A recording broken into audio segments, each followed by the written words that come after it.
Dalam video ini, saya akan membahas tentang Standar Operasional Prosedur atau SOP pengelolaan administrasi utang piutang perusahaan Inare.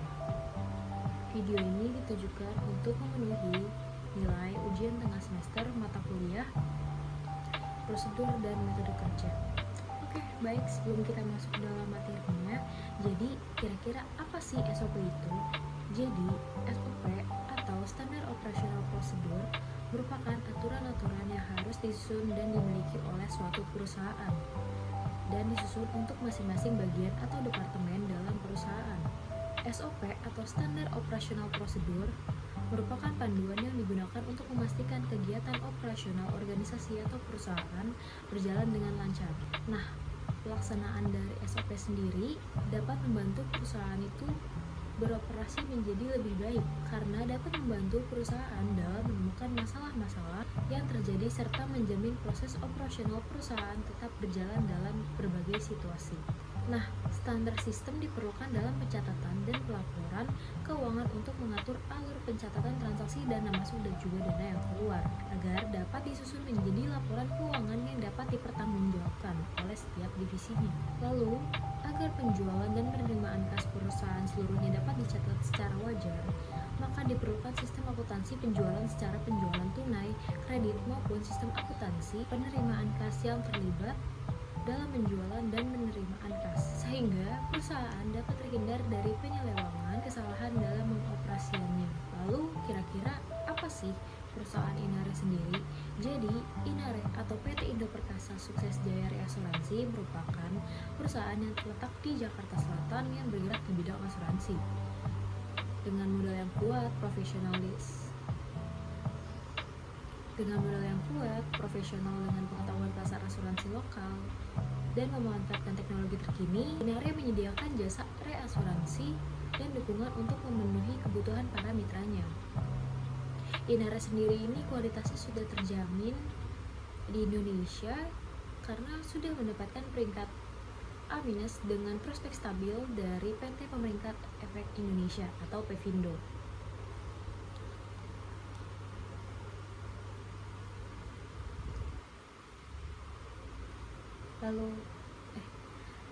Lalu apa sih tujuan dari dilakukannya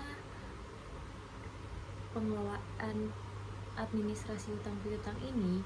Jadi, tujuannya itu untuk memberikan panduan kepada finance dan accounting dalam pengelolaan administrasi utang piutang dengan sedan dan retrocessioner, sehingga data utang dan piutang antara sedan dan perusahaan sesuai atau valid. Nah, untuk ruang lingkupnya sendiri, SOP ini tuh berlaku untuk finance dan accounting division dan division lainnya. Untuk referensinya sendiri itu ada 3. Di sini ada sasaran kinerja bagian penagihan yang telah tercantum di dalam RKAP. Lalu ada job description, dan yang ketiga ada key performance indicator. Untuk pelaksanaan SOP ini sendiri itu dimulai dari divisi finance dan accounting mengumpulkan dokumen. Jadi, data utang piutang yang terdiri dari data produksi premi dan klaim yang telah di-retrieve atau diproses sesuai buku panduan oleh pejabat bagian penagihan. Nah, lalu hasil dari retrieve tersebut membentuk data utang piutang. Nah, untuk proses kerjanya itu terjadi selama 3 hari kerja, paling lama itu 3 hari kerja, dan hasilnya itu akan menghasilkan laporan produksi dan klaim. Setelah terbentuknya laporan produksi dan klaim, maka selanjutnya bagian utang piutang menerima surat tagihan dan rincian pembayaran dari sedan melalui email, surat, dan fax. Nah, bagian ini akan diurus oleh pegawai bagian utang piutang, dan prosesnya itu selama 2 hari masa kerja.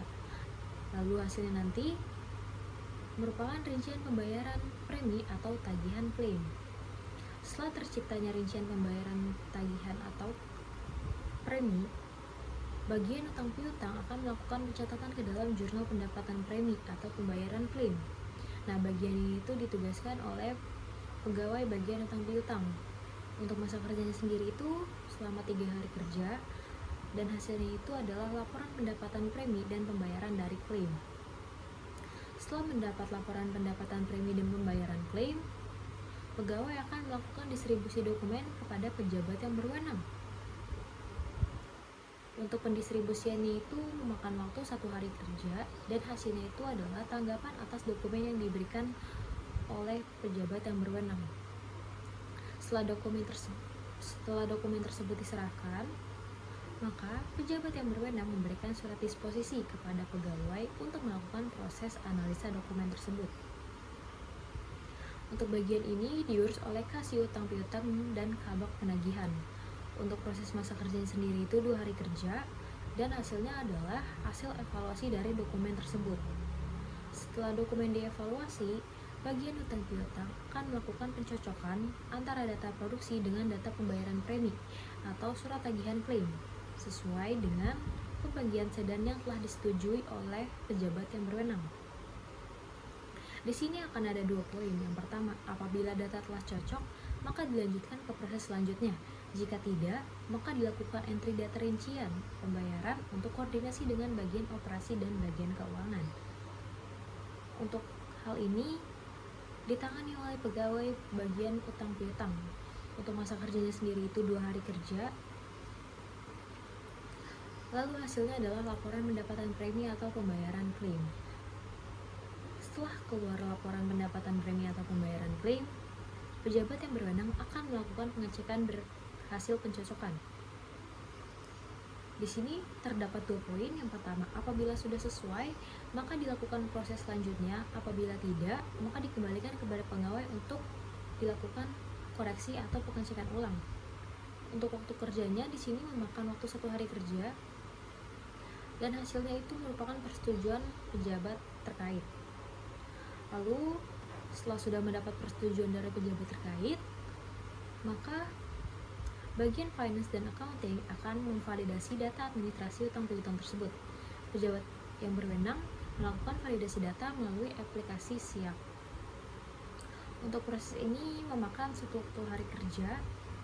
Setelah selesai, maka akan dilakukan pencatatan pendapatan premi atau pembayaran klaim. Dan setelah itu proses atau pelaksanaan LP-nya sudah selesai. Sekian dari saya. Mohon maaf jika ada kekurangan dalam saya menyampaikan video ini. Semoga video yang saya sampaikan dapat bermanfaat bagi kalian semua pendengarnya. Terima kasih. Assalamualaikum warahmatullahi wabarakatuh.